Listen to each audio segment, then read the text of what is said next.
As they say in hockey, let's do that hockey.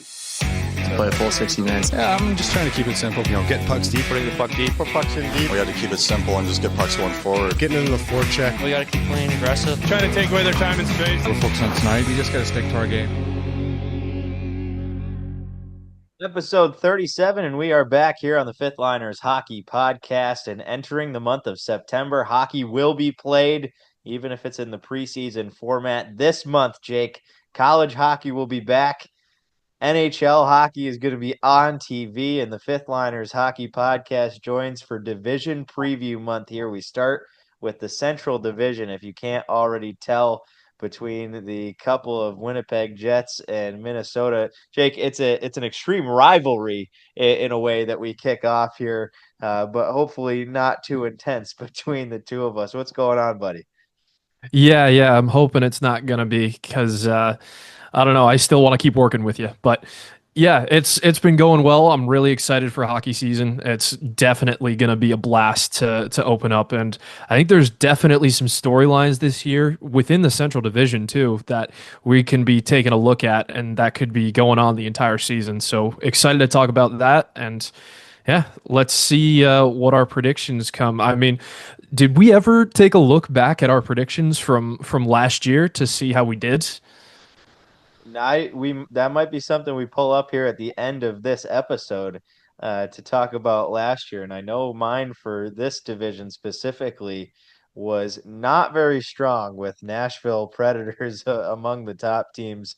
Maybe a sneak peek for this year. Maybe that could be a bounce back candidate. We've got Joe O'Donnell with the Minnesota Wild joining us later on this episode. That'll cut us right in half. Jake and I are going to go through the first four teams in the division.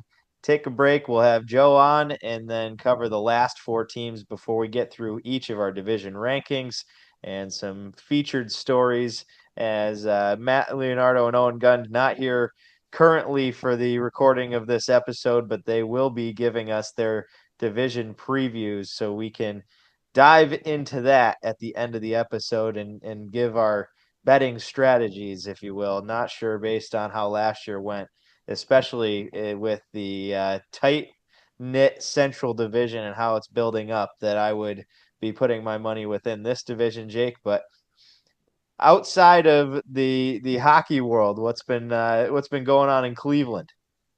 Well, lots of stuff winding down summer. I know there's a couple concerts to end.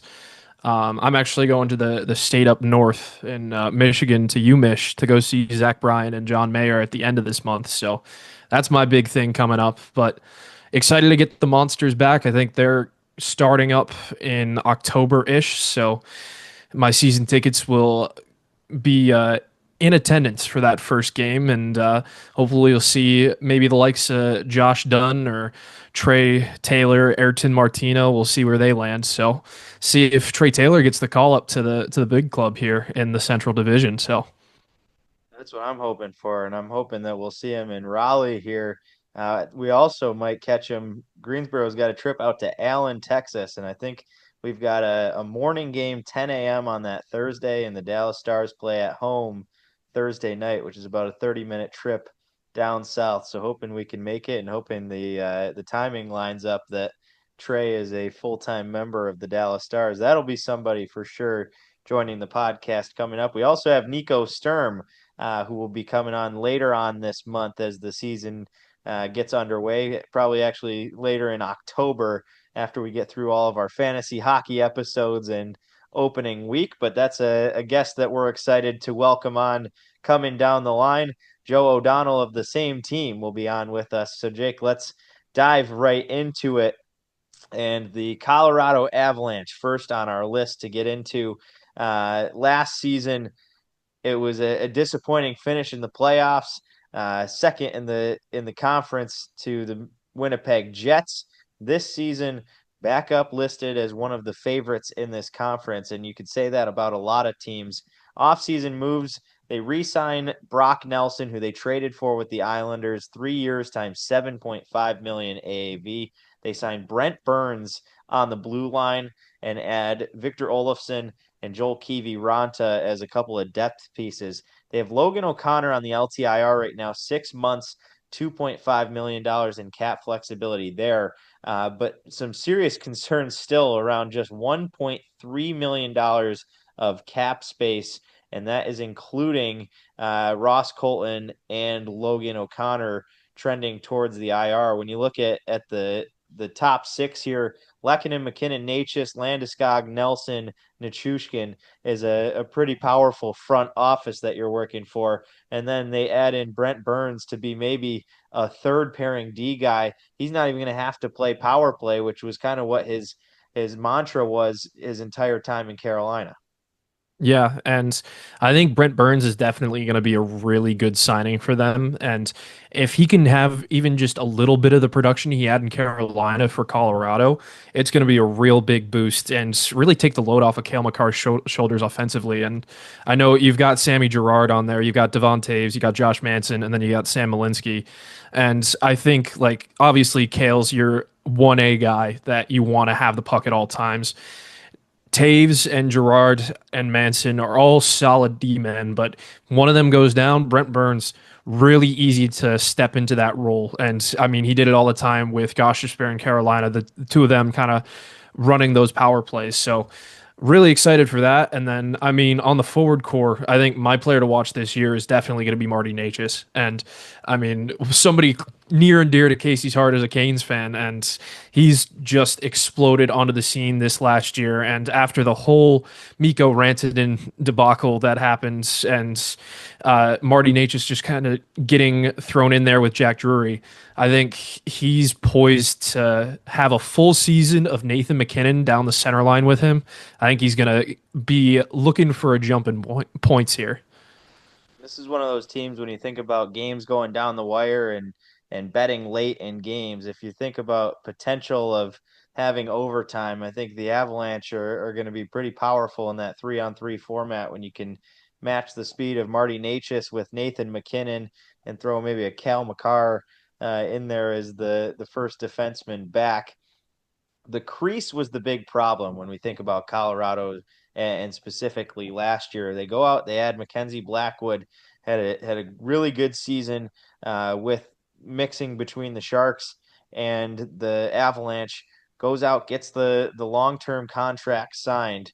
What impact do you see him making here on this Avalanche roster? I think it's going to be make or break for Blackwood this season, and I liked how he played in the later half of this season. But I think seeing him full time behind this Avalanche blue line, I think it's going to be a real true test of can he be a starting goalie in this league.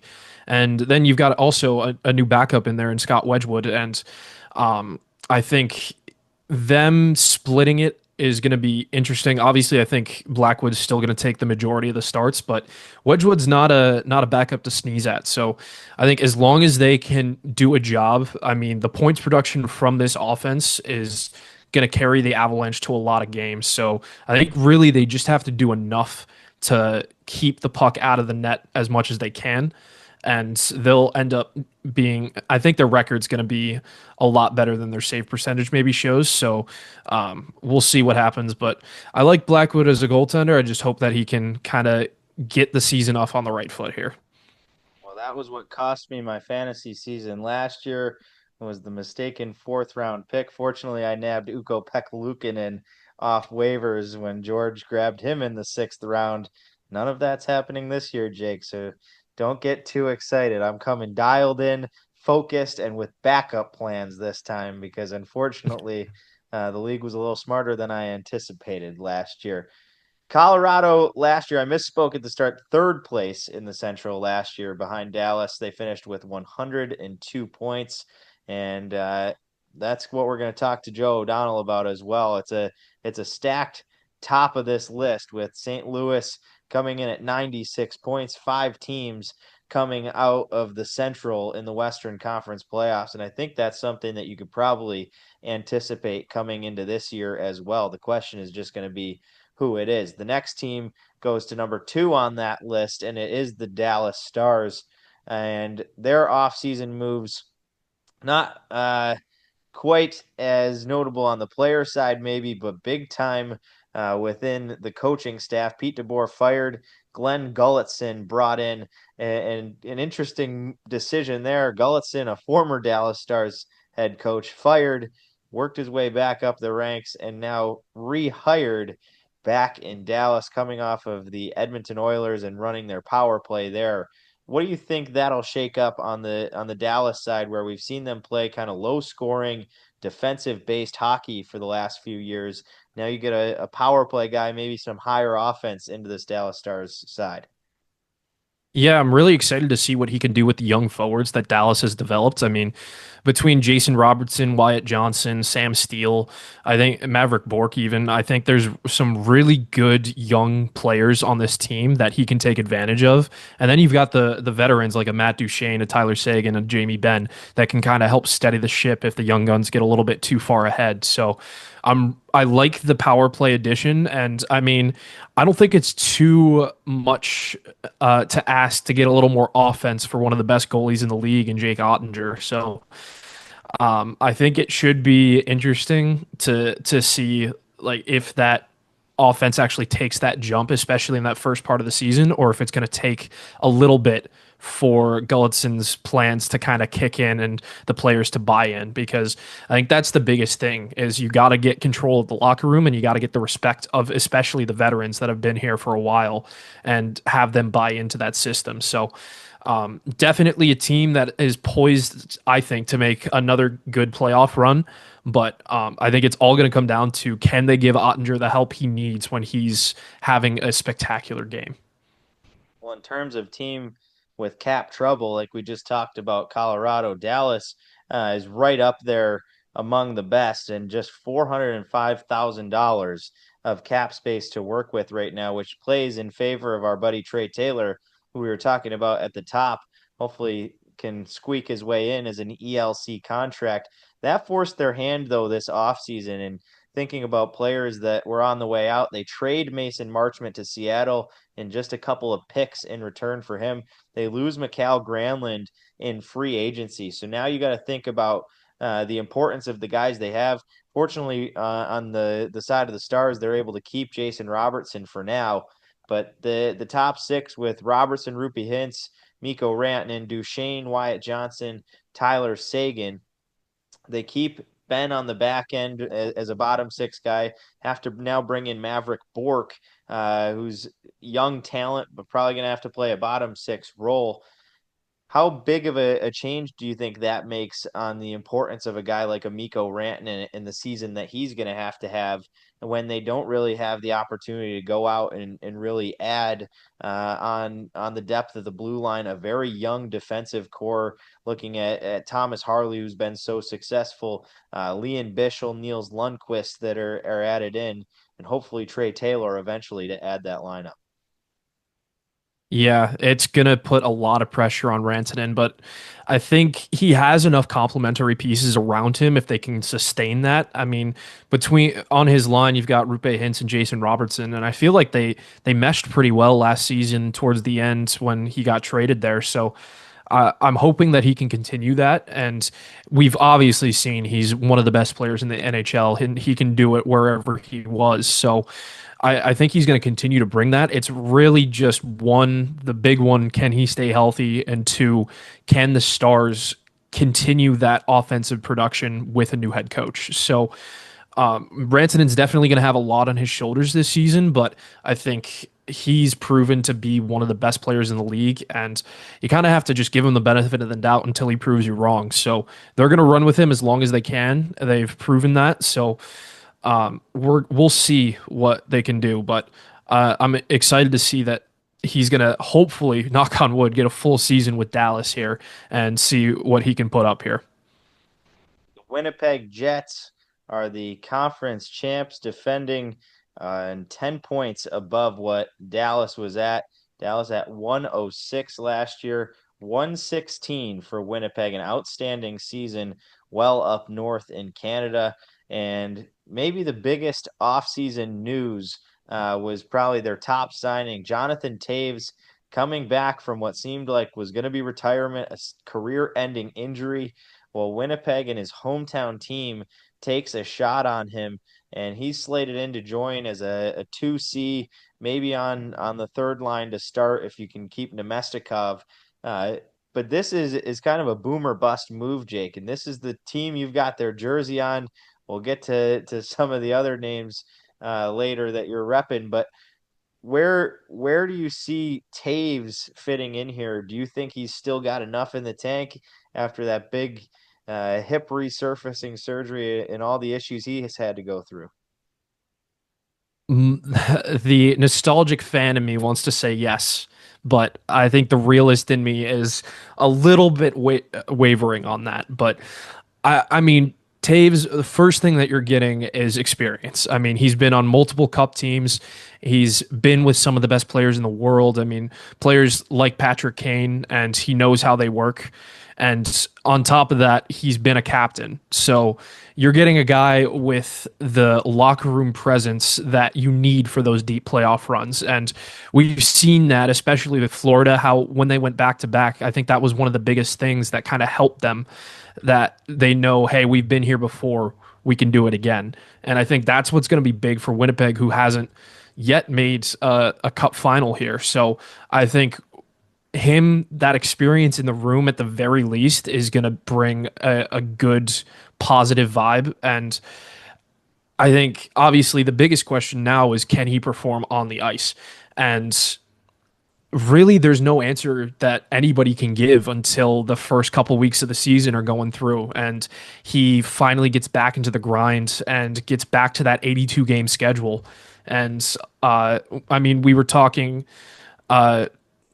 you'll see the interview later with Nico Sturm and later in October, but George asked a great question about mental toughness, and I think that's what he's going to have to bring to get back into the grind here. So I'm thinking if everything goes the way Winnipeg wants it, he will slot into that 2C, he'll get some special teams time, and he'll definitely be the locker room guy that they need. So if not, like you said, it's boom or bust. It's going to be tough to find a replacement 2C right in the middle there. I mean, Nemestikov maybe, but I mean, Winnipeg is one of those organizations where they want the very best players in the very best positions, and I don't know what they're going to do if their plan doesn't pan out here, especially if it's early in the season. The losses are kind of the big sign. Winnipeg able to extend Nemestikov, Velarde, and Sandberg all avoiding arbitration. But on the other side of that, what they were unable to keep was Nikolai Ehlers, Brandon Tanev, and Dylan Coghlan. And especially Ehlers, a powerful force in the offense. The offensive success was really the reason that Winnipeg thrived. And kind of the meme of the first half of the year on our show was my comment about how I didn't want to pick Nikolai Ehlers in our fantasy draft there when he was available in the late 90s. And I said, I don't even want to watch a Winnipeg Jets game because of the lack of offense. Well, they shoved that one right in my face. Ehlers a big piece of that, but you think about depth scoring as well. Brandon Tanev, such a huge piece of kind of that hard checking, hard hitting success that Winnipeg instilled. Now you lose a couple of those key pieces, Jake. I guess I would say which, but Ehlers is probably the biggest piece that they've lost. How do you see each of those slating into Winnipeg next year, and are they going to be missing those two guys? I mean, I think it's no question that they're going to be missing those two. I mean, I'll kind of go into like I think that they're like this is a tough question because obviously they're going to feel the loss. It's just how much are they going to feel it, and it's lucky that they have, again, it's very similar to Dallas where they have one of the best goaltenders in the world in between the pipes. So Hellebuck's going to bail you out a lot of times, and that'll excuse some of the defense there and some of the lack of scoring. But when it comes to playoff time, I mean, when you're battling in those 0-0 games, those 1-1 games late in the playoffs where everyone's gassed, I mean, who's going to bring the offense? It can't be Connor and Scheifele every single night. And I think that's where you talk about depth scoring and like a Brandon Tanev, where he can bring that spark. Or on Minnesota, who we'll talk about next, like if you have a Nico Sturm, where he brings that spark on the PK or on the fourth line. So I think I'm going to be looking to the bottom six guys to kind of gauge how their depth scoring is going the first couple months of the season. And I mean, home fan favorite for us is Morgan Barron, the Cornell Big Red grad. And I mean, Alex Iafallo, Nemestikov, Nino Niederreiter, those are guys that can score the puck. It's just, will they be able to this season? So I think the top line's probably going to feel it the most, just in between Connor, Scheifele, and Velarde. They're going to feel a lot of pressure to start the games off right, but we'll see what the depth scoring has, and I think that's going to be the true test here up until the trade deadline. And I would argue the opposite. I think the top line is really the only chance they have. And I guess you could say they're going to feel it in that way, that they're going to have to perform. Because really, when you look at this lineup with the question mark around Taves, if he ends up lighting it up, this is a different story. But your second line in Cole Perfetti, Taves, and Gus Nyquist. Perfetti kind of boomed last year, but that was on a second line that included Velarde. It had Ehlers going back and forth. Now Perfetti has to step into a power play one spot where he's going to be demanded time there. And you're going to have to rely on a guy like a Nino Niederreiter probably to step into your top six. These are guys that, I don't necessarily think I would put among some of the other teams that we've just talked about, the Colorados, the Dallases, that have loaded front sixes and that offensive power. I think we could see a pretty big step back from Winnipeg, even though that is something I also said last year, and they put up 116 points, won the President's Trophy, and got knocked out in the first round. But, I think we saw in the playoffs there is gaps. There's ways to beat this Jets team, and I don't think they got better this offseason when they didn't advance through that first round, and you would think they would have had to go out and do more. Again, it's probably a cap thing, because I think Ehlers is going to be a massive loss. They only have $3.9 million of cap space, and Ehlers just went out and signed for $6.5 million with Carolina. So obviously you can't keep him there. It's going to be interesting to see how Winnipeg does. We've got Joe O'Donnell coming up next, Jake, but first let's go through Minnesota and the big extension coming in Marco Rossi, 3 years at $5 million. They also make trades for Chase Prisky and Vladimir Tarasenko. They sign Nico Sturm with Nicholas Obey-Kubel. And if you think about the names there compared to the expectation this offseason, they had a plethora of millions of dollars coming off the cap on the buyouts of Suter and Parise. They kind of were one of those teams that was in talks for these big time free agents, whether that was Ehlers or elsewhere, and really keep it in house. Vlad Tarasenko, not necessarily a proven winner, although he was a piece of that Florida Panthers Stanley Cup run. Didn't necessarily have a great season last year with the Detroit Red Wings.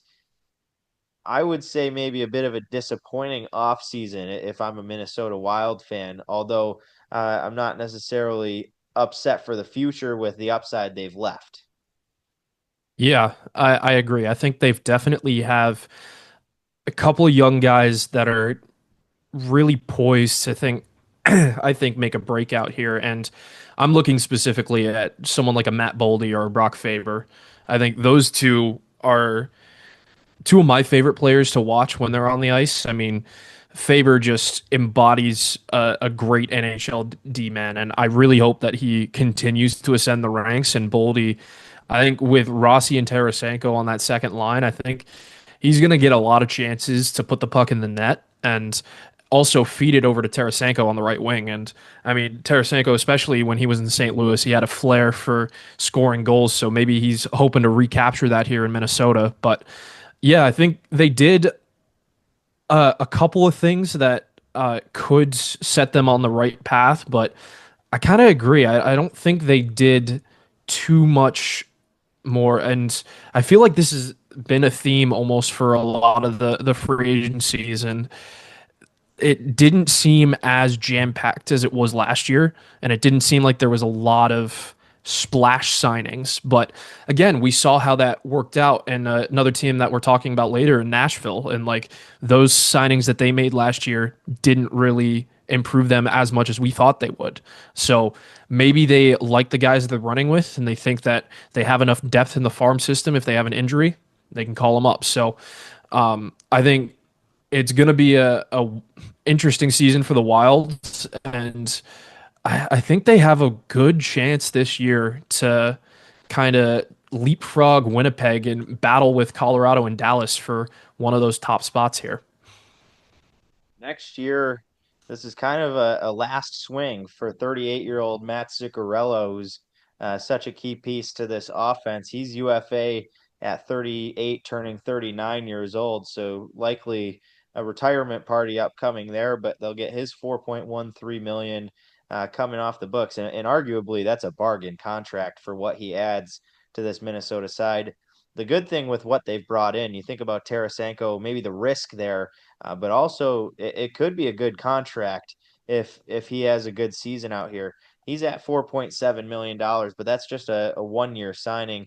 Looking towards next year as well, they get Bogosian off the books. His contract with 1 year left, $1.25 million, and a couple of those other signings in Obe Kubel being a 1 year. Also, Marcus Johansson just 1 year left. That's a guy they'll probably look to extend, but he's only at $800,000 on the cap. So they are set up long term with a lot of their UFAs coming up in the next year or just 2 years. Nico Sturm's contract, one of those. But that disappointing offseason, all stuff that Joe's going to talk about here. So I think a perfect time to send it over to the Minnesota Wild radio voice and Joe O'Donnell. We talk with him about cap space, Kirill Kaprizov's situation, and making it in the NHL as a broadcaster. Jake and I back to finish off the Central Division right after this. You're listening to the Fifth Liners Hockey Podcast.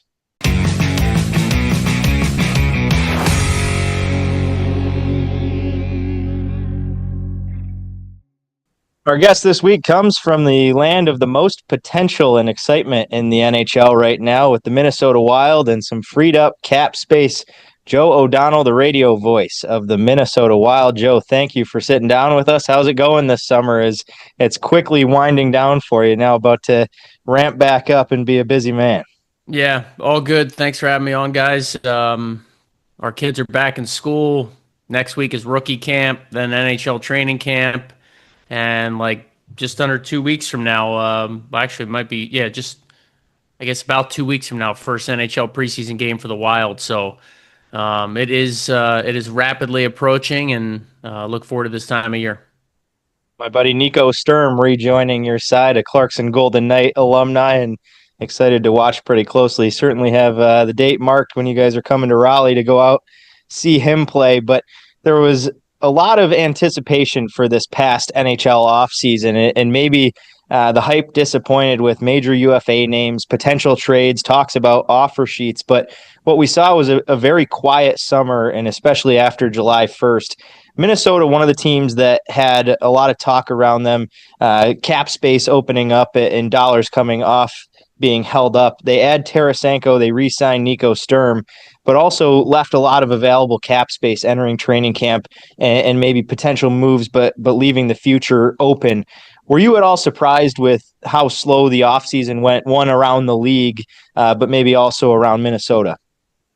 Yeah, I think that a lot of people would probably tell you around the NHL that there weren't as many big splashes as maybe anticipated, but a lot of players were comfortable re-signing with the cap going up and up the next couple of years. You kind of see that more teams have the ability to keep their star players in-house, and obviously the ability to give a player an 8-year contract versus another team trying to sign him in UFA doesn't have that ability. So it probably was a little of a buzzkill for a lot of NHL markets. I mean, a few made big splashes, but then you look at the Florida Panthers and they just try to, bring the band back together. So I think depending on where you were at, maybe you had a different lens on how it played out. But from Minnesota's perspective, you're right, Casey. There was a lot of excitement going into the summer, knowing that the large share of the buyout cap hits, the dead cap money from Zach Parise and Ryan Suter were finally coming off the books.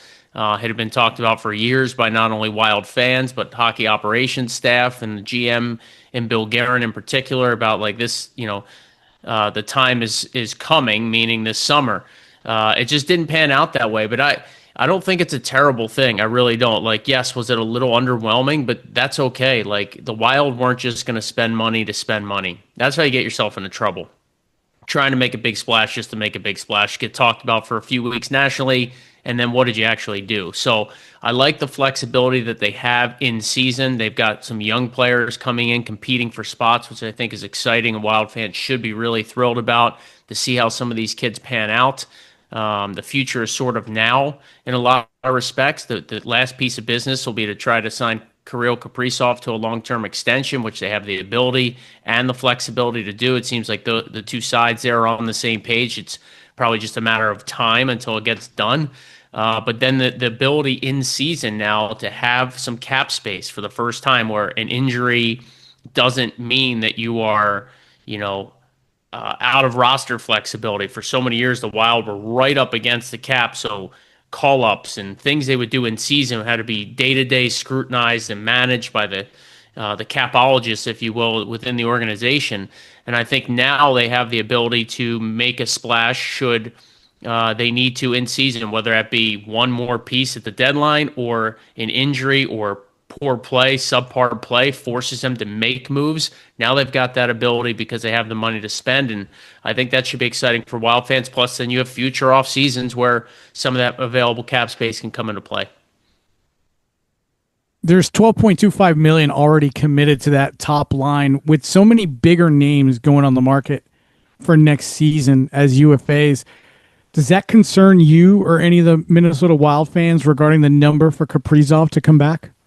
No, I don't think so. I mean, look, he's a star player. He's one of the best in the world. He's maybe the biggest star player the Wild have ever had. If he stays in Minnesota, he is going to shatter every record.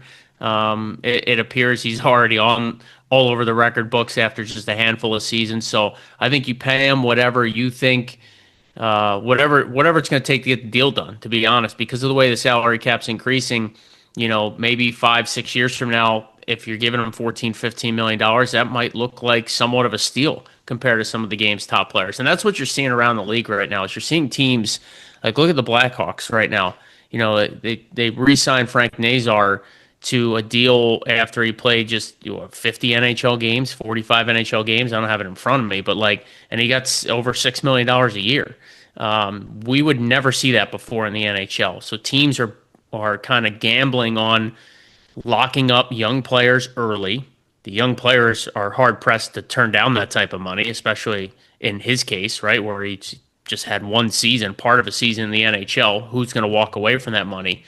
The Blackhawks are banking on 2, 3, 4 years from now, $6.5 million player of that point production capability. Like, that could be a steal.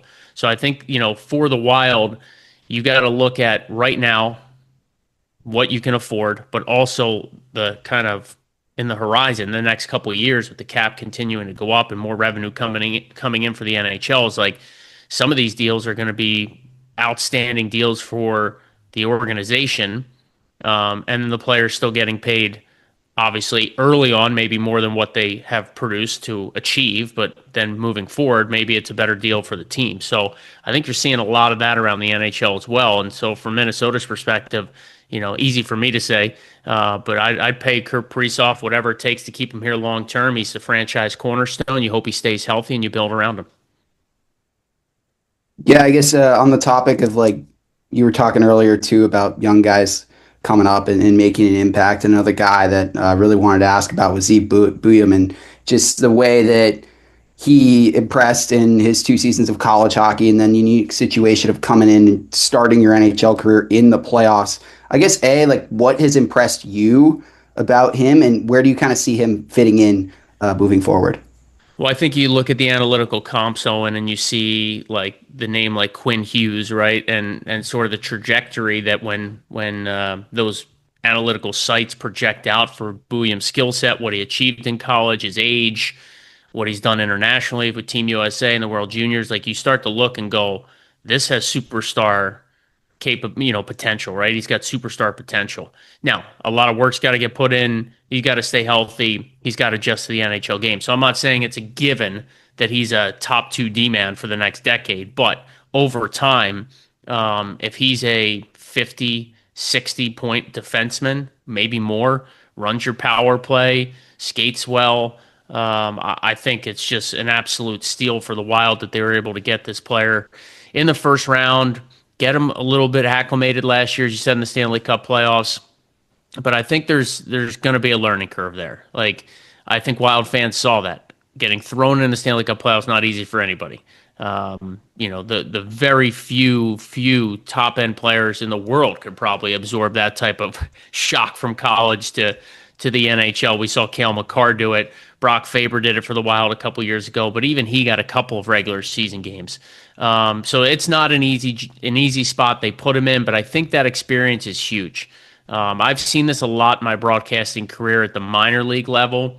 Kids come out of college, they sign that PTO, the ATO, depending on the league you're in and what the player's eligibility is, and they get that little taste of what the pro level is about, whether it's the American League, the ECHL, but coming from Clarkson, Michigan State, wherever your player, Penn State, your player is coming from, Wisconsin, they get even just a few games. They see what the pro game's about. They see how pros operate, how they take care of themselves, what the travel's like, what's required of you on a game day, way different than college. So I think just getting that experience for Zeev Buim and plenty of other players in years past gives him a huge leg up going into the summer. So this summer that's now essentially expiring on us, what does he need to do? How does he get ready? Does he need more muscle mass? Does he need to get quicker?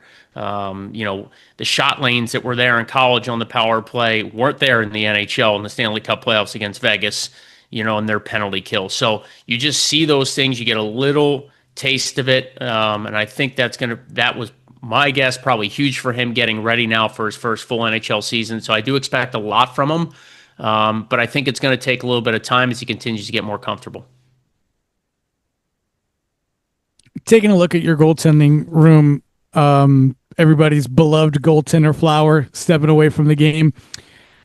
Focusing again on the youth, have you seen much, if anything at all, from Wallstedt to kind of let you know that he's a legitimate NHL goaltender and could potentially be a number 1 in the future in the league? Yeah, George, I just got to go off what I've been told, really, because we just got a little glimpse of it at the NHL level. I didn't cross paths with him in the American Hockey League. Jesper's a kid that everything I hear about his work ethic, his drive, his desire is that he wants to be, he believes he can be a number 1 goalie in the NHL. And that's what you want, right? He's a first round pick. He's the best Wild goaltending prospect in a number of years. And he did flash at the NHL level. Now, the caveat, the teams that he beat, Chicago, San Jose, I think those are his 2 NHL wins. Maybe I missed one in there. They're not world beaters, right? They're not there yet. He didn't go into Vegas and win a game. He didn't beat Winnipeg in Winnipeg. He got kind of torched in Dallas in his first NHL start, but that was a tough spot for the kid. So I think, the highs and the lows of a young goaltender are going to be against something that he'll experience, and Wild fans will have to kind of live through those growing pains. But everything I hear about his makeup, his character, his work ethic, it's A+. He's got the skills. He's got the size. He's got the pedigree. He's played on big stages before internationally for Sweden.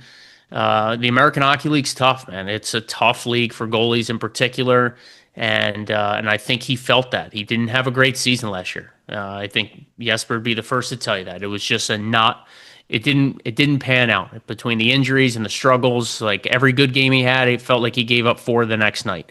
And that was just something that he had to go through. Hopefully he comes out on the right side of it. He becomes better because of it, stronger because of it mentally.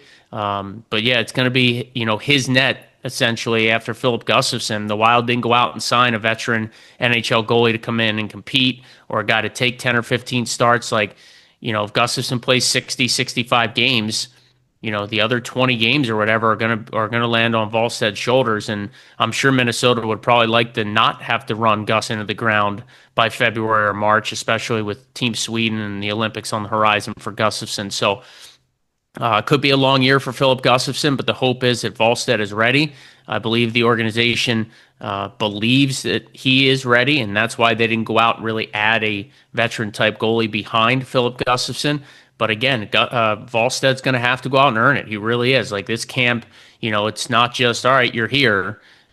He's going to have to earn his spot on the team. He's going to have to earn his ice time, and he's going to have to be ready when called upon this year. You touched on it too a little bit earlier too, just talking about your time in the American League. But you had, part of this podcast too is we have a lot of aspiring broadcasters who tune in and like to listen. And you had quite a few stops in the minors, both in the American League and also in the ECHL. And I just, for our listeners, we did want to ask a little bit about kind of your career path and what led you to the NHL. Well, my first job out of college was an internship with the Reading Royals. That was like 02 and 03. So somewhere those 2 seasons in there, like the 02, 03, 03, 04, maybe part of 04, 05. I got to Boise in March of 05. I can tell you that much. But the experience in Reading was great because it gave me a chance. John Curtis was the broadcaster there. He handled the radio and the PR, but like I'd go on game days and help in the press box and make sure, that things didn't fall through the cracks while he was on air, right? And then if he had a TV game, I got a chance to fill in on radio. So I got maybe 4, 6, 8, somewhere in there games over the course of a couple of seasons helping out the Royals.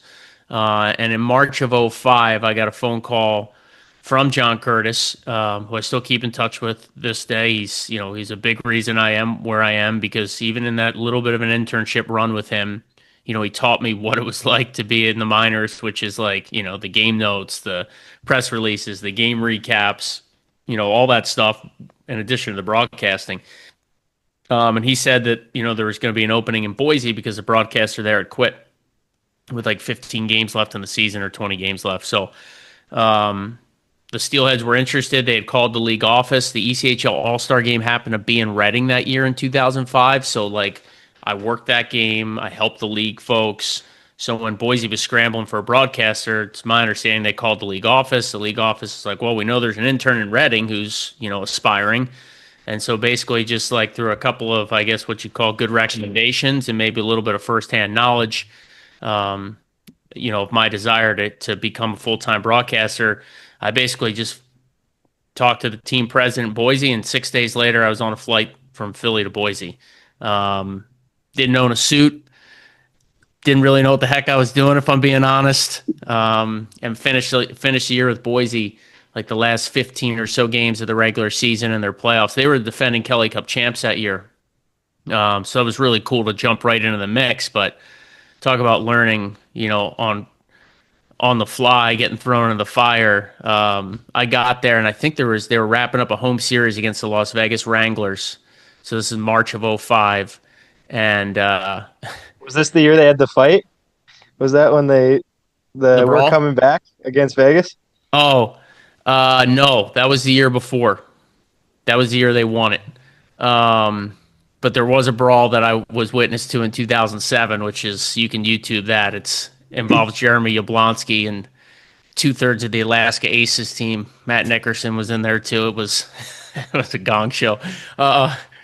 But anyway, I get out there to Boise, and there's a couple home games, so I was able to get settled for a couple of nights, and then the team hit the road for 7 games, 15 days, I think, 14 days. Victoria, Biloxi, Mississippi, Louisiana, and the Texas Wildcatters in Beaumont. So it was like literally, welcome to the ECHL. So finished that year with the Steelheads, did the next 3 seasons. Was fortunate enough to be there when they won it again in 2007. The All-Star game was in Boise that year, so I got to call that. So it was just an unbelievable experience. Like, if it's a first-class organization, they still do a great job. So I'm sure you guys know they pack the stands. their leadership there on the business side with their president, Eric Trapp. Like, he's an unbelievable person. I still keep in touch with him. And he's another guy that, like, and this is what I will tell young broadcasters. I know I'm getting long-winded here, but, I guess you guys could figure that since I talk for a living.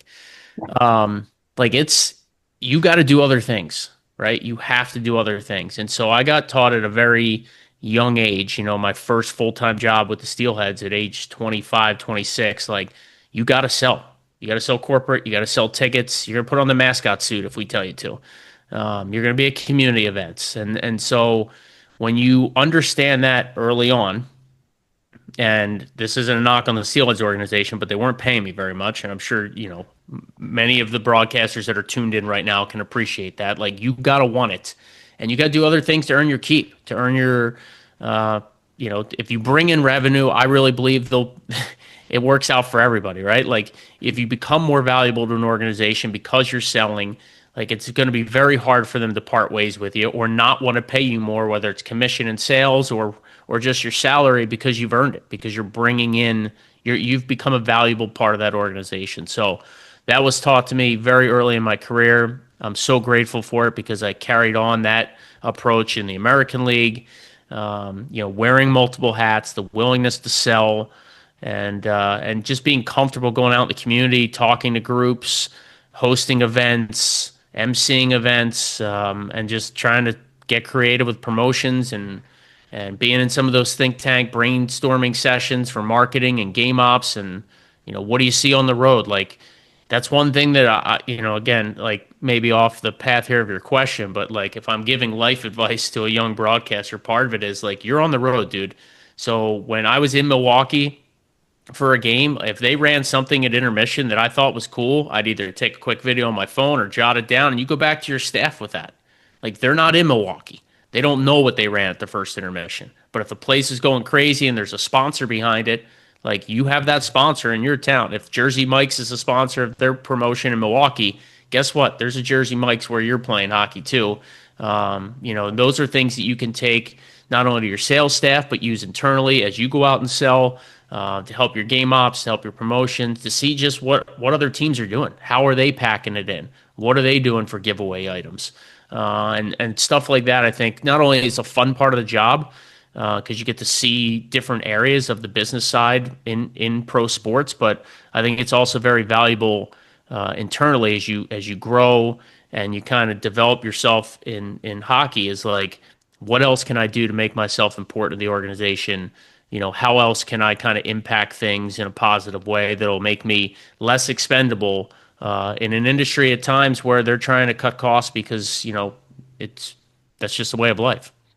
I got one on that topic too. I mean, you mentioned too, just making the going from the ECHL where you're wearing a lot of hats and you're also wearing a lot of hats in the AHL. Did you feel like your role in the AHL was very similar to the ECHL, or because I imagine the staff was a little bit bigger, did it become a little bit of a different role? It's a great question, Owen. I think it just depends really on your situation. And that's the other thing that I tend to tell young broadcasters is, like, the grass isn't always greener. Like, just because it's the American League doesn't mean it's a better spot than the ECHL. If you're in a good town that you like living in, you're getting compensated well enough, the travel's good, the team has resources, right? They're not cheap at every turn. Those are things that you can't always predict when you go to a new organization. So I would look at ownership and leadership of a potential landing spot, right? If I was sending out demo tapes, now I'm dating myself with that use of that term, but, like, you guys all have YouTube links now. But when I was sending out CDs, with my air check, it was like, that wasn't always front of mind for me. It was like, got to get to the next level. What job's open? And, like, it's, looking back on it now, I landed some really good spots. I was fortunate for that. But if it's good ownership, good leadership, a good spot to live, and they're going to take care of you, if there's resources within the organization, like, those are things that would be critical to me if I was looking at a minor league hockey job. And so then the role is going to vary depending on the team. Some teams want you to do PR. Some teams just want you to sell. Some teams maybe don't want you to do either, and you're just a radio guy. That's rare, but that does happen. And when that does happen, like now you got to be considering what am I getting compensated here? What else can I do around this maybe where in the off season or otherwise, like if I'm just the radio guy and they don't have a need for me to do anything else, like what other sports am I calling? How else am I able to kind of make sure that I'm supplementing my income and taking, advantage of my skill set or whatever other resources to continue to stay busy and continue to get paid. So those are things that I think you have to consider when you're looking at jobs. And I really think every market's different. The league kind of dictates some of that stuff. There are bigger staffs usually in the American League, but I think you go market by market, you look and see like every team just runs it a little bit different. And sometimes you're asked to do social media or, like I said, the public relations, or maybe you're hired by the radio station and not the team. So it's always a little bit of a different situation. But I would just do the old pros and cons checklist if I was in that boat again and try to see like, all right, what's the best spot for me? And then you go hard after it with, your best sales pitch, your best highlight reel. And then just, when you get boots on the ground, it's about networking, trying to figure out who's who, treat everybody respectfully, work hard, and try to grow the brand of the organization the best you can with a good on-air product, but also what you're doing on the side to make sure, again, you stay valuable to that group. With your time in both the ECHL and AHL, any memorable stories from the road that you could share with us that are not quite family friendly, you know what I mean, but you can share with us that players perhaps involved if it wouldn't be opposed to you sharing the tidbit? I mean, dude, there's so many of them. If I'm being honest, it's kind of hard to pick, but I've seen the 17-hour travel day because of the missed flight connection or, whatever happens. I've been a part of a bus breaking down. I've been a part of, the one like COVID season in the American League when we did a little bit of traveling. I remember being in Austin, Texas, and we were like, myself and like the strength coach and one of the athletic trainers would go like pick up the meal for the team, and we were like delivering the food to the players in their hotel rooms because, again, like nobody was allowed to come out, right? Like we had to keep our distance, and like it felt like we were serving prisoners, to be honest. Like, it was mealtime. Like just the number of stories is probably a little bit daunting for me because it's been 20 years now that I've been, and most of it was in the minors. I wish I did a better job note-taking, writing some stuff down because they kind of blur and blend together a little bit. But from last-minute player call-ups to stuff I've seen on the ice as far as, some stuff you can't make up, from coaches being ejected in-game before the shootout to just, again, the ice melting before a playoff game and having to delay and postpone. And I mean, I've seen a lot. If you were like, if you gave me a little bit more of a specific window, like, hey, give me something from Boise 2006, like then I might be able to dig one up for you better than that. But off the top of my head, there's just so many times on the bus or on a plane or in a hotel or on the road somewhere where you see some things that you really can't make up. And most of them are pretty clean and PC, but there's just a laundry list of them. So, again, really hard for me to just nail down one. When we think about the upcoming season here and the Central probably being one of the most loaded conferences, thinking even back to last year, Nashville, the number 3 ranked team in the preseason odds, and the disaster that they had. But now you have teams like Winnipeg, who jumps up from being the 5th highest odds, dominated last year. Utah with all kinds of expectations behind them, even down to St. Louis, who was plus 2,300 to win the division last year, but showed what they could do. They've continued to progress throughout this year, and Chicago probably the only team in the Central that has a little bit of a ways to go, but you think down the line pretty soon they could be competitive. When you think in this season here, 25-26, what team could be the biggest surprise this season? And if that's going to happen, someone would have to fall out of that top group in the Winnipeg, Colorado, Dallas, Minnesota range. Where do you see it shaking out over the next season here? I think that's what's most exciting about, the NHL and the way it's set up right now. I know some folks don't like the playoff seedings, right? They want the 1-8 and the 2-7 and all the way down the line. But The Central Division is just so difficult to predict and such a bear. Like, there are no easy nights. Even the Chicago Blackhawks and the Wild have had their number for years. I mean, I think it feels like they sweep the Blackhawks every year, knock on wood. And they're just, they're maybe one forward, one defenseman, one starting goalie away from, again, getting back to like real relevance and competing for a playoff spot. Like, they're knocking on the door. But then a team like Utah is really knocking on the door and probably kicked it in, at parts of last season. They kind of faded down the stretch there.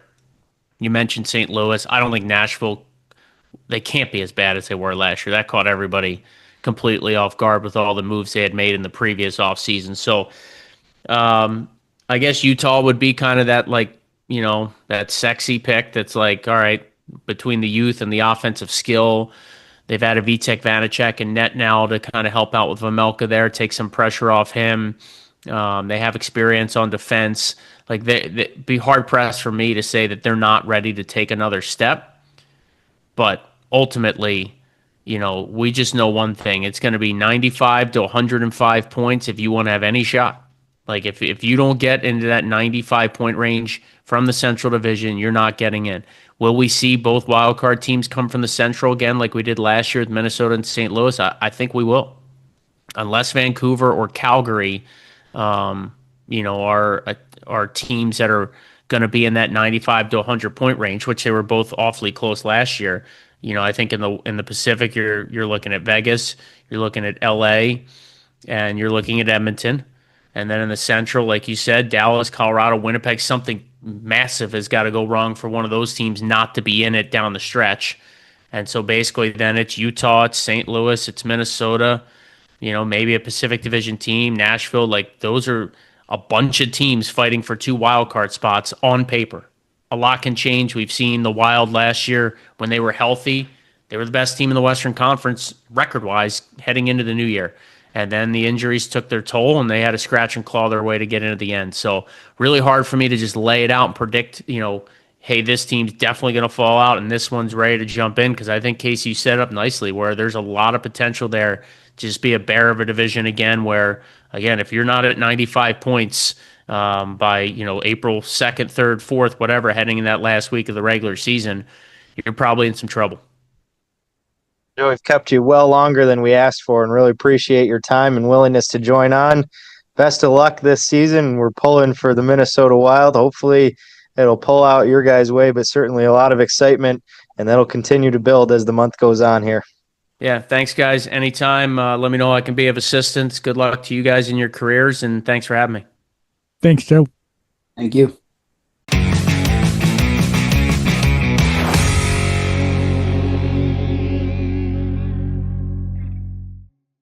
Once again, a big reminder that Jake wore the wrong uniform here. Big thanks to Minnesota Wild radio broadcaster Joe O'Donnell. I'm sure he's hoping that Winnipeg gets spanked a couple of times this season. Jake, we continue on, and it is the team that I am the highest on out of this division, the Utah Mammoth. I am a big fan of what they did over the offseason, and it started immediately with a blockbuster trade. They trade and sign JJ Peterka, trading him for Michael Kesselring and Josh Doan to the Buffalo Sabres, immediately signing him 5 years times $7.7 million, a deal that could pay off and be an absolute bargain 2 years from now, potentially even this year, depending on what Peterka can put up. But we'll start right there. Something we talked about a little bit earlier in the offseason in our first show back. But I think, a real tone setter as the Mammoth came into this offseason trying to improve.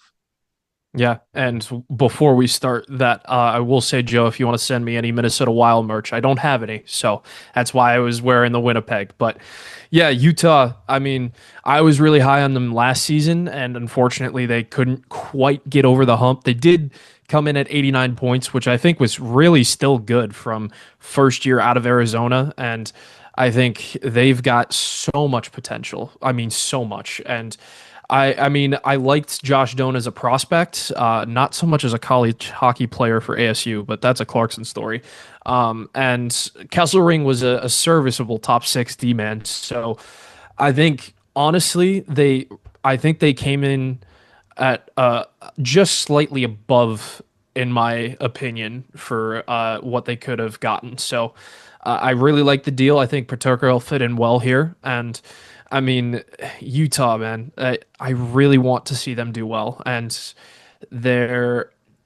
I think they're just right there, and I think their big issue here is in between the pipes, and Karel Vejmelka is a good goaltender.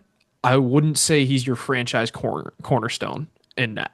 So I think to contend for this really packed Central Division, especially with the likes of Ottinger and Hellapuk in this, and then I mean you can't even discount as well like a Yusei Saros in Nashville. So I think having a star-studded goaltender is going to be their undoing. And I mean, they added Vitek Vanacek, but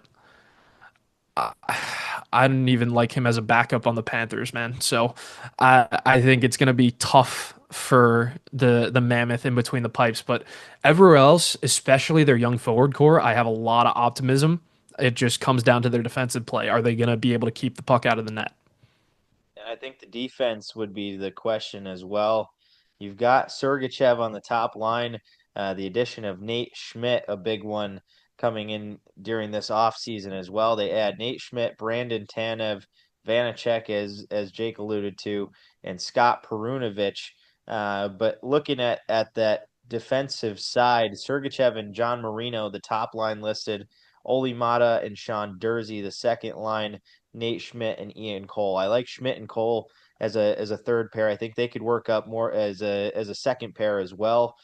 I have question marks around Mata and Marino as a top pair D guy. I think you could improve on that right side, certainly in that aspect. But I think this team has the offensive power to really make some noise. You got the top six: Keller, Cooley, Gunther, Schmaltz, Hayton, and JJ Paterka sliding in there, and a pretty stout bottom six as well, as you add Tanev to go around with Spicy, Tuna, Liam O'Brien on the fourth line, Lawson Krause, Jack McBain, and Alex Kerfa on that third line. McBain, another one of those re-signings through the offseason. And I think this is a team that could make a lot of noise. I think Vamelka's good enough if he can stay healthy. That's been a little bit of the question mark the last couple of seasons.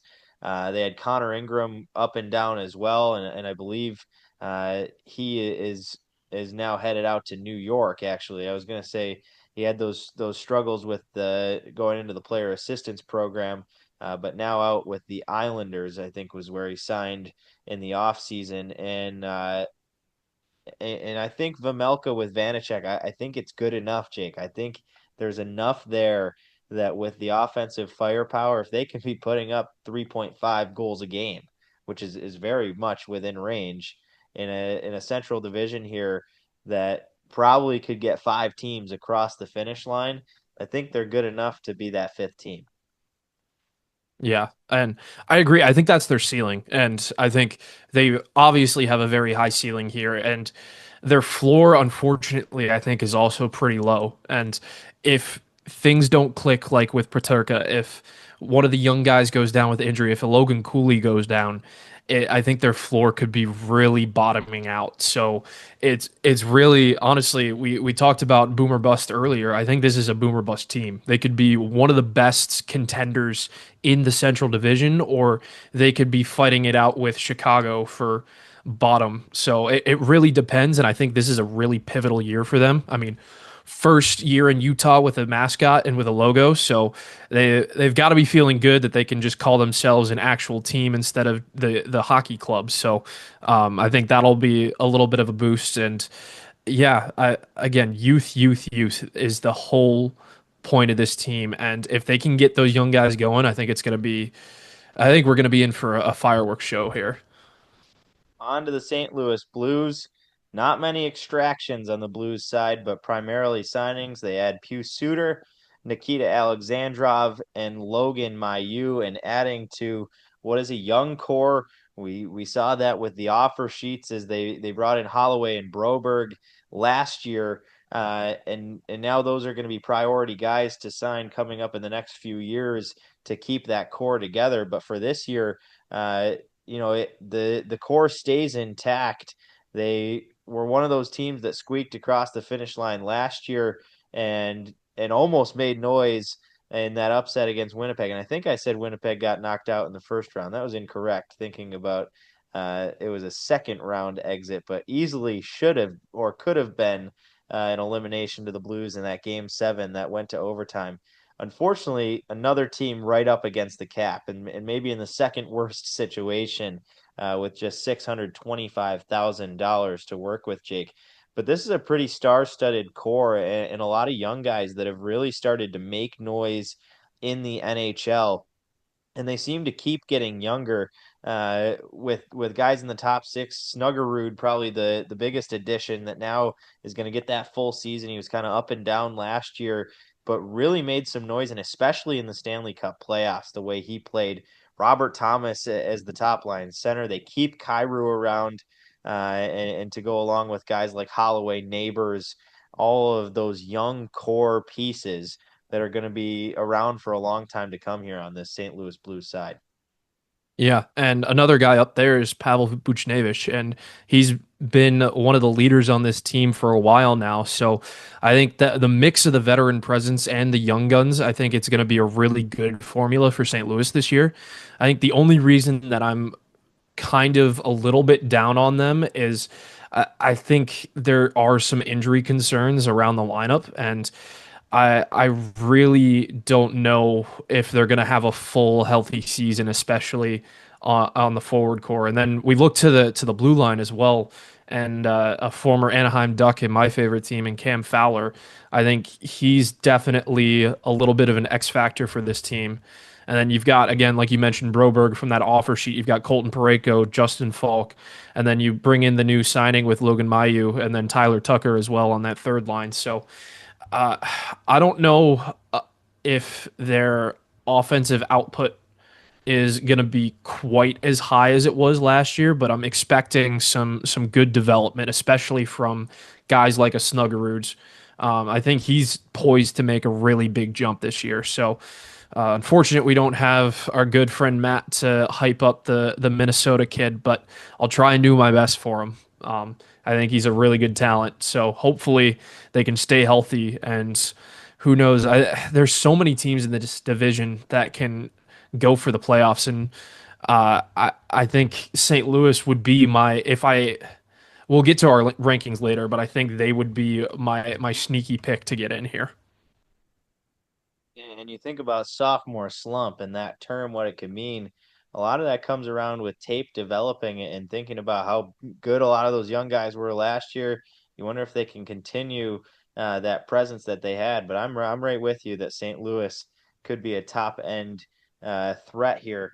The Nashville Predators were the number one disappointment last year, going out, adding Stamkos, adding Jonathan Marchessault, Brady Shea on the blue line, and spending up to the cap on that number.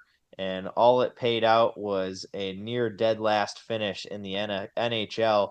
They finished 7th in the division, just 68 points to show for, and that was the third worst total in the entire NHL, Jake. So the big question here now would be, where do they go from there? You've got those guys on big money tied up long term, and they tried to make a few trades in the offseason. They had Nicholas Hague on the blue line, maybe some veteran presence there. They only had to give up Colton Sissons and Jeremy Lauzon. They also add Nick Perbix on the blue line, and I would say Hague is probably the bigger of the two names that they added there coming out of Vegas. But you got to think that in terms of teams bouncing back or making noise, Nashville's got to be right up there with teams that could really surprise this year, with everybody kind of thinking of them on a low right now. Yeah, and I think all of Nashville is really hoping that as well. And again, you've got the established guys in the Philip Forsberg, a Steven Stamkos, Ryan O'Reilly, Jonathan Marchessault, Roman Josi, Yusei Saros. They've got the star talent and they've got good players. I think the biggest thing with them is they were kind of mashed together to make an attempt at a super team. And I think the biggest thing for especially NHL, a lot of like casual fans or a lot of people that just look at this stuff on paper don't realize is that chemistry is huge. And having those bottom six guys or the bottom pairing D-man or the backup goalie, those things can make or break a season because if somebody goes down with an injury or if somebody's just not having a good stretch of game, you got to have somebody that's going to step up. And I think Nashville this year knows that. And I think they have a couple of young guys in there ready to go. And my favorite player to watch here is Fedor Svechkov. I think he could be a really good two-way center in the league. He already has shown flashes of it. So I think with him on that second line between Evangelista and Stamkos, I think he could make some noise. So watch out for him in the center dot. And then you go to the back end, and I mean, you still got one of the best goalies in the league in Yusei Saros. And he didn't have his standard of season last year, but I think he's poised for a little bit of a comeback. So I'm not as high, and I'm a little cautious on this Nashville Predators team after the burn that we all suffered last year. But honestly, there's only one way to go for this team, and I think it's up because again, third worst in the NHL. The only two teams below them were the Blackhawks and the Sharks, and I don't see them on the same level as them. So I think at the very worst, they stay right where they are. But upside, they've definitely got a chance to make a run at a wild card this year. Well, and it's a much different look. Fedor Svechkov, I love that call because that was who I was going to bring up. A guy that, if they're going to have success, is someone they're going to need to make a big step. He's playing in that top six, listed as their 2C right now. But that's another team that's got that top line punch, just like a Winnipeg. When you think of Forsberg, O'Reilly, Marchessault up front, you got Stamkos sitting on the second line, and he could slide in between those two roles. But they've added some new names as well. Michael Bunting coming out of Pittsburgh. That could be an impact player down on your third line if he could get the scoring going hot. Eric Halla is a notorious scorer, and they add him and Matthew Wood from the New Jersey Devils side.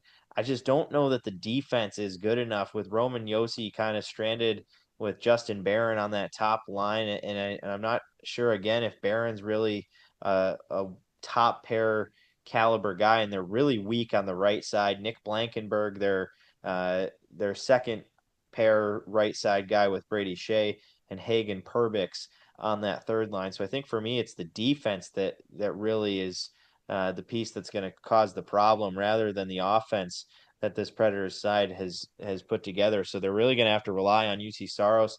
A lot of that could be a problem too with him being an undersized guy. That defense isn't up to par. Maybe these shooters in the NHL and the quality that you're facing can kind of take advantage of the size or the undersize rather of UC Saros. Jake, last team before we get into our division rankings is the Chicago Blackhawks. Another team with a coaching change as Jeff Blashill comes in, appointed as the head coach. Sorensen stays on as the assistant, and a couple trades that the Blackhawks made. They add Andre Burakovsky and send out Joe Veleno. They also trade for Sam Lafferty out of Buffalo, signing a couple ELCs, Soderblom and Nazar, probably the biggest of those being Nazar, who signs a 7-year deal with the Blackhawks, and one of those young talents who they're really going to need if they're going to make a step, but it still feels like they're a ways away in Chicago. Yeah, it does. And I mean, this is the rebuild that I think they were kind of dreading after the three cups in the 2010 era. And I don't know, man. It's definitely looking up for Chicago, but I think it's going to be a lot longer than some people think. Unless Bedard really, really carries this team and makes a McDavid-esque step in this year, I think it's just unfortunately going to be a lot of the bottom feeders. And I mean, they have a lot of potential on the blue line. I really like Artem Levshinov. I think he could be a really good defenseman in this league. And then, of course, you got Nazar right behind Bedard. I think he's going to be a really good player as well. And then you do have some veteran presence here. I mean, Burakovsky was a really good trade, I think, for them. They've got Ryan Donato. Nick Foligno has been their captain and a really good guy as well. I think he's one of the best locker room presences in the NHL. And then Sam Lafferty from Buffalo. I mean, he's a bona fide 4C, and I think he can definitely have that flex to go up to the 3C if need be. So there's definitely some bright spots, but God, man, it sucks because Chicago was once the juggernaut of this league, and now they're kind of pinning all their hopes on Connor Bedard, and hopefully he can make some strides. I mean, we know he's got the talent.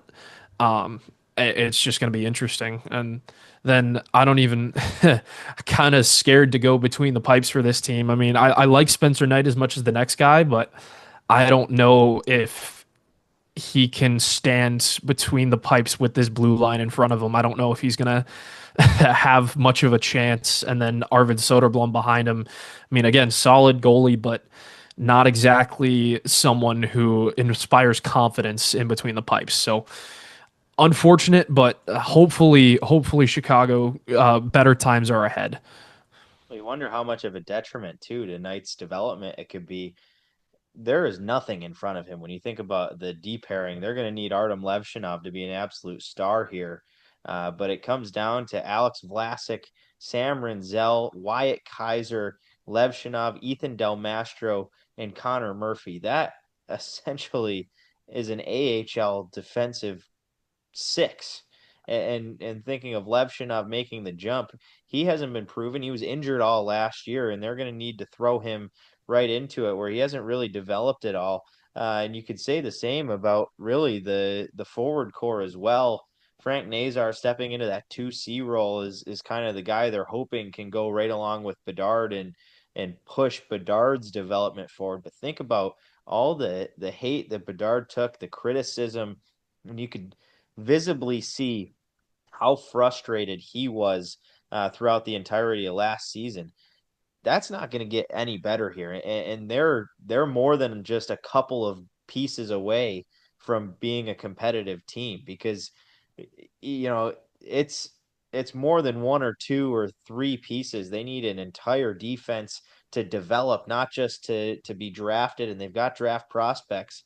They need active pieces, NHL ready guys to go, because before not, you're going to lose Connor Bedard's ELC. There's no way, if I was him, I'd be wanting to stay there right now. He's getting towards the part where it's going to be his best years, and they've got to be ready in the next at least 2 years to at least contend and not be a bottom feeding team, where right now they're closer to being in the lottery sweepstakes than being a nearsighted playoff contender. Yeah, and I think honestly, it's kind of reminding me of the Alexis Lafreniere situation, and I wish George was here to help me make the comparison. But I just, you get a guy that's that highly drafted and that highly touted, and then he just kind of wastes away in his first couple years. And then I think Lafreniere has definitely made a jump in recent years, but it took him a while, and it took him a lot longer than especially the fans were waiting for him. I mean, they were waiting for him to be that Connor McDavid, that Wayne Gretzky-esque type, like right off the scene. And I think that's what Chicago was waiting for with Bedard. And the reality is the in recent years, there really is a lower chance of a guy being like that, of being like almost like a LeBron James in basketball, where he just dominates from the rip. So the development settings and the place where you develop are so much more important, honestly, than the raw talent, in my opinion. And you can have so much raw talent and then go to a place like the Blackhawks in the last couple of years and just not get any better, because the whole hopes of that franchise are on you. And I'm hoping for Connor Bedard's career's sake and for his mental sake, honestly, that he get some of this load shedded by some of these younger guys, like maybe Nazar, maybe Levshinov, and then he's got some veterans around him like Burakovsky, Bertuzzi, Teravainen, Foligno. Like they've done their best to try and help him, but I think they've got to take it up a step. So we'll see. But yeah, I don't think it's going to be a surprise where Ditz and I rank Chicago at the end of this episode here. They might be closer to the Gavin McKenna sweepstakes than one of those playoff positions. Jake, our rankings coming up next. First, we've got a couple of guest appearances and Matt and Owen's playoff rankings. Fifth liners. Opening night just about a month away here. Going to give you my picks here for our first division, the Central Division. I think the top and the bottom are pretty straightforward, but the middle is going to be super exciting to see this year. I'll start at the bottom with number 8. I think Chicago didn't do much this year to really improve that roster. I think they're still a few pieces away from really being competitive, especially in a Central Division that I think is going to be very good out in the West. So for me, Chicago is going to be the number 8. I'm going to put Nashville at 7. Was high on them last year. We saw a lot of disappointment in some of the players that they brought in when you look at the production that they got from Marchessault and Steven Stamkos and Brady Shea. I think it won't be as bad of a season as it was last year, but again, the Central's tough, and they are in a spot where they look like they are rebuilding. My number 6 is going to be Utah, and I hate to do it, but somebody's got to be this 6th spot, and for me, I think Utah is still a piece away on the back end. I love the move they brought in Paterka to add some bolster into that top 9, but I still think, you lose Kesserlin on the right side of your D, and you're still a couple of spots away on that defense, and you're not exactly quite sure what you're going to get from Vejmelka and Ingram. So for me, I have to put them at the 6. My number 5 and my second wild card once again this year will be the St. Louis Blues. They fell into that spot last year after a hot second half when they brought in Jim Montgomery, and I think they're bringing back a very similar core with Philip Broberg hopefully staying healthy for the entire season. I think he's going to really have to take another step if he even can at this point with how well he played last year. But those additions from him and Holloway were incredible. And I think, with Jim Montgomery coaching that team, I think they're going to sneak in as that second wild card in a weaker Pacific this year. My number 4 spot, and I've been back and forth on this for a while, but I'm going to take the Colorado Avalanche. They brought in some veterans to fill out the rest of that roster. They brought back Brock Nelson, but I'm not exactly sold on this team as I was in prior years. I think they're still missing a lot of depth pieces. And we saw them get bounced early in the playoffs last year, probably because of that lack of depth. And I think it's going to catch up to them at some point. I still think they're a playoff team for sure. I mean, when you have McKinnon and Makar, how are you not? But I think for me, they're going to fall into that 4 spot. Moving into number 3, I'm going to go with the Winnipeg Jets. Yes, they lost Nikolai Ehlers, but this team is really solid up front, and they got a lot of great play from the back end from guys like Dylan Sandberg and Josh Morrissey. And then you look at Connor Hellebuck. I mean, he's the Vezina. He's the best goaltender in the league, and I think for 82 games of Connor Hellebuck, it's tough to not see this team as a top 3 spot here in the Central. My number 2 spot, you've been waiting for him for a while, the Minnesota Wild. They are finally out of cap hell. They've got the books off from Parise and Suter. They didn't make a ton of moves this offseason, but they were hurt last year. Guys like Spurgeon and Kaprizov missing time. And I love this lineup top to bottom. I think they play a really strong team game, and I think they're going to make a lot of noise this season, especially having some cap space to make moves at the deadline. And then my number 1 and one of my Cup favorites this year is the Dallas Stars. I think everybody knows that the Stars are going to look real good this year. They did lose Mason Marshman, but I still think they've got a ton of depth up in that forward group. I think guys are still going to be able to make some steps up in their younger players. That defense looks great, and Otter is a rock back there. So tough for me to not put Dallas in the 1 spot. Could be potential on the President's Trophy here for the Dallas Stars, but for now, that's my Central rankings. So for my Central Division predictions here, I'm going to go with, at the top, the team that finished in second last year, the Dallas Stars.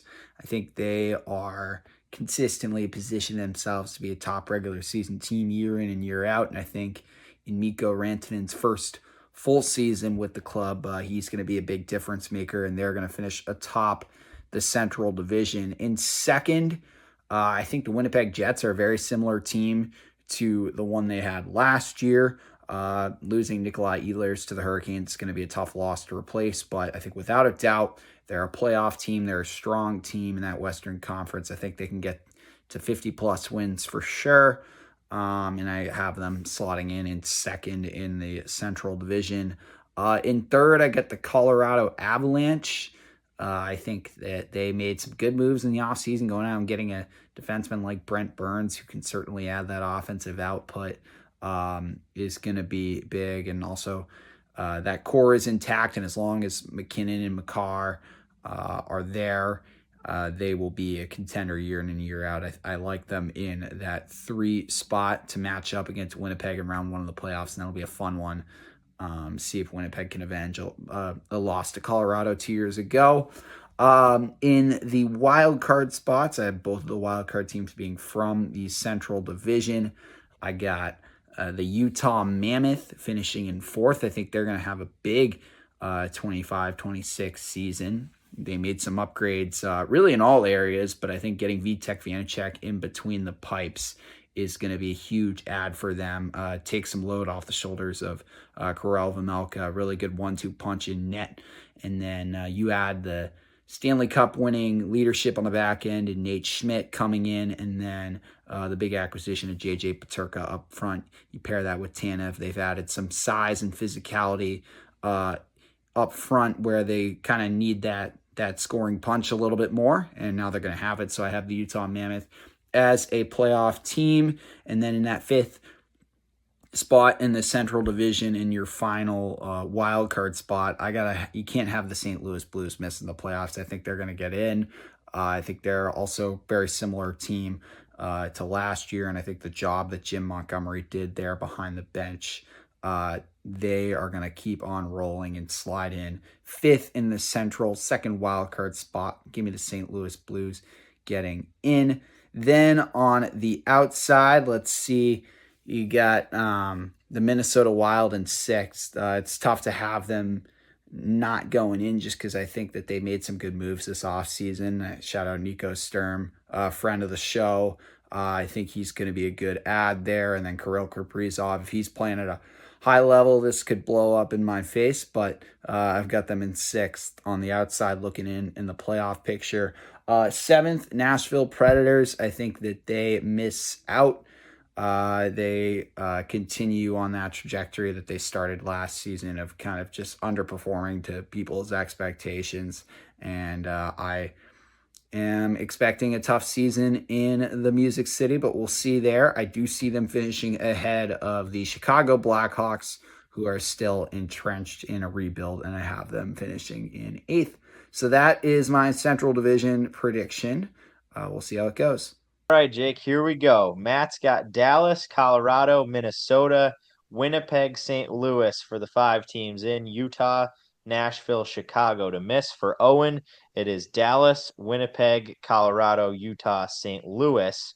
And again, 5 teams in, Minnesota, Nashville, and Chicago to miss. So the 2 differences there being Utah out for Matt and Minnesota in, and Minnesota pretty high as Matt's 3, and Owen picking Minnesota to miss. He's got Utah listed number 4 in the division. I will give you the honor of going first here, Jake.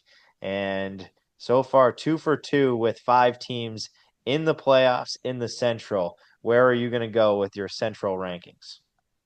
I'm going to keep the streak alive with the 5 for 5, and I've got my top 3 as Dallas, Colorado, and Winnipeg. I think those 3 last year, they were shaken up a little bit. Winnipeg was on top. I think I agree with Casey. I think they're going to lose a step, but I'm going to take the nostalgia and hope that Jonathan Toews is going to be at least a little bit of his former self and bring Winnipeg up that extra notch.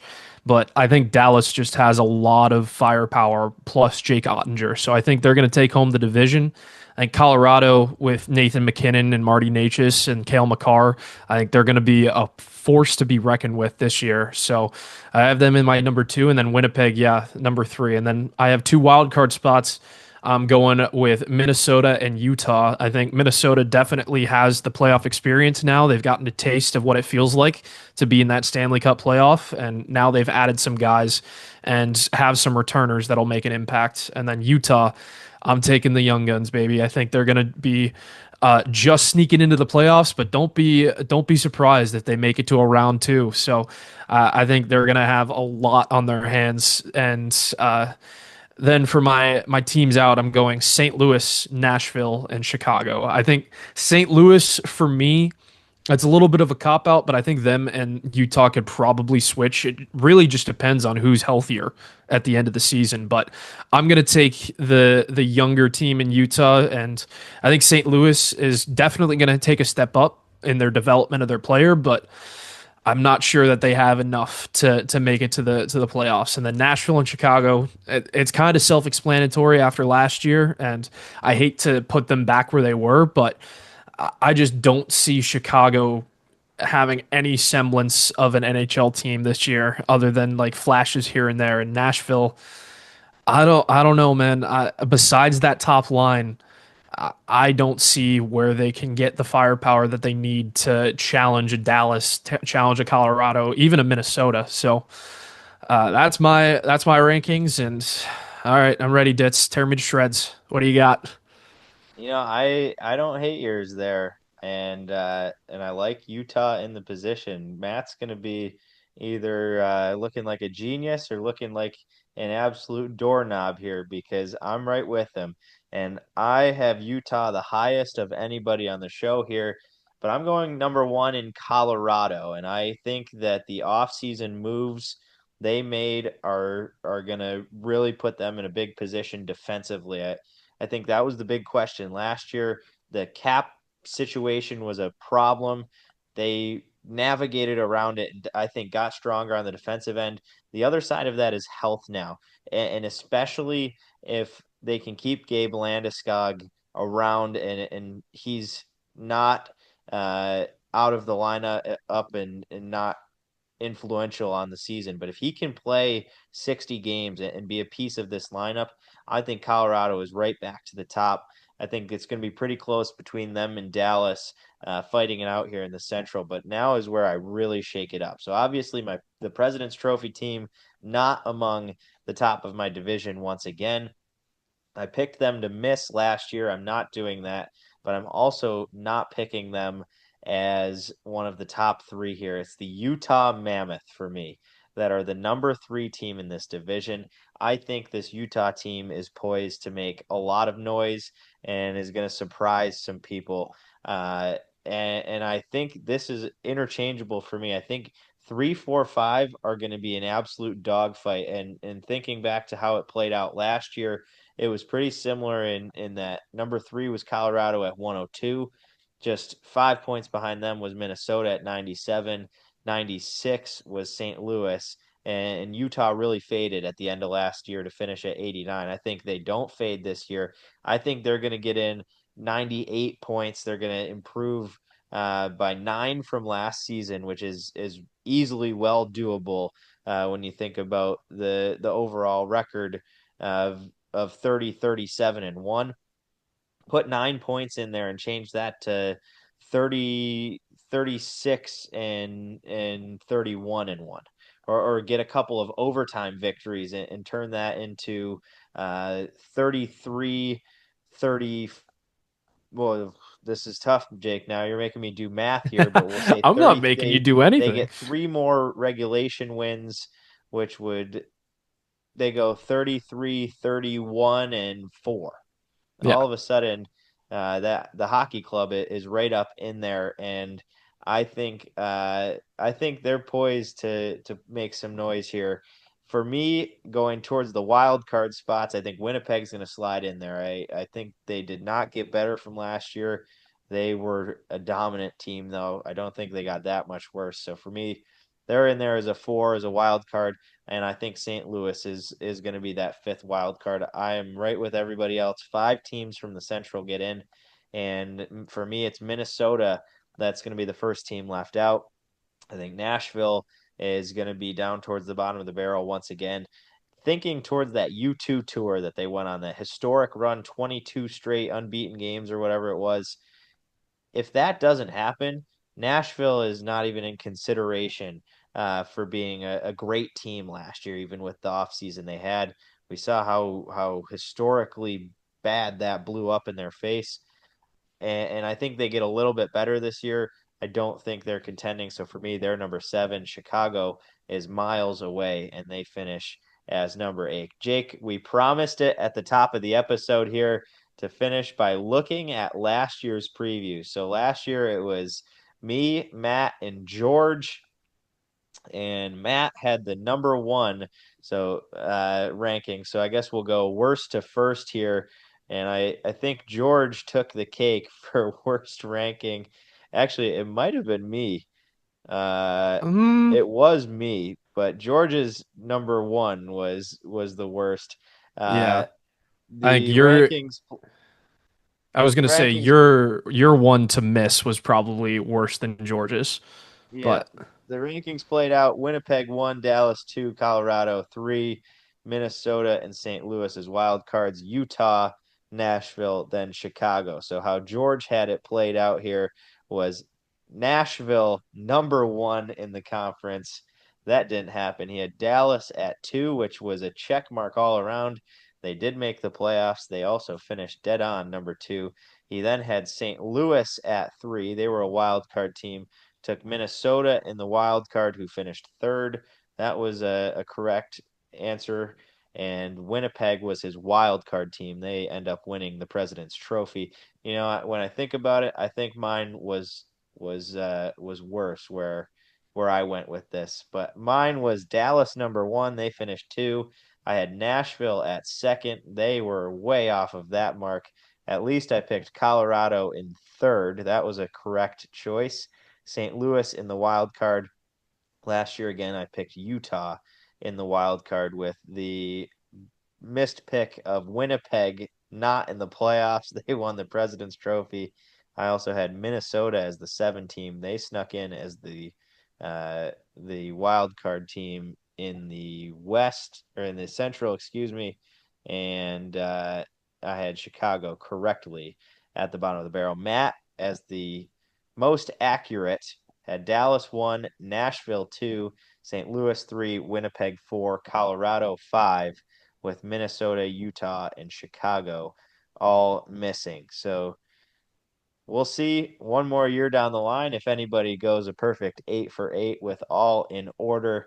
That might be a long shot. We'll also keep updated through the next 3 weeks how last year's rankings all panned out, Jake. But you've got the rest of the week off here. What's going on for you out in Cleveland as the weekend comes near? Football about to get way as well. Maybe a little bit of a Thursday night football kickoff preview here as the Dallas Cowboys and Philadelphia Eagles are ready to go. Maybe the best opening night with a rivalry set up and whatever you want to put on it in some years that we've had.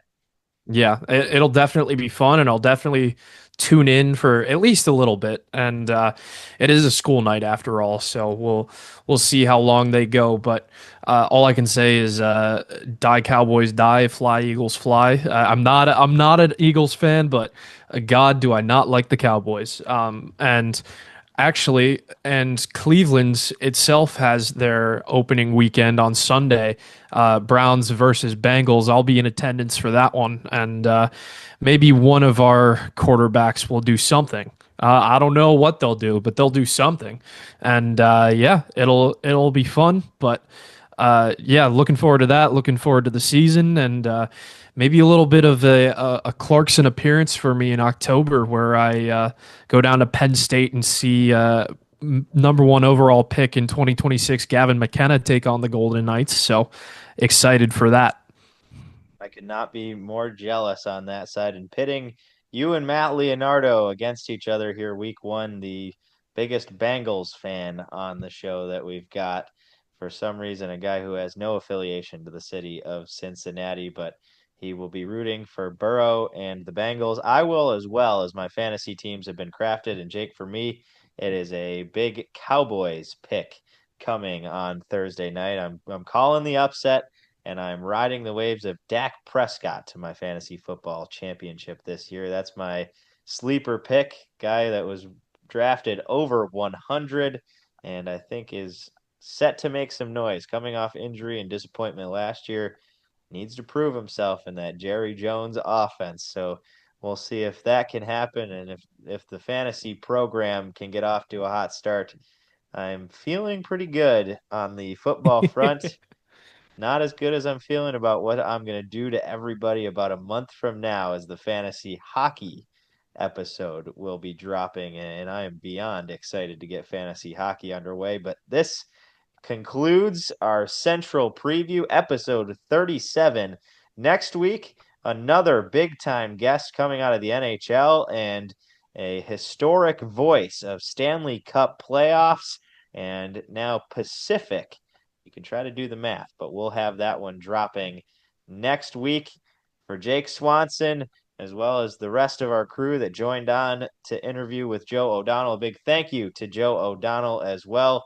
I'm Casey Ditzel. Make sure to like and subscribe on YouTube and Spotify. Follow on Instagram, TikTok, and Twitter at Fifth Liners Pod or Fifth Line Pod on the X platform. He's Jake Swanson.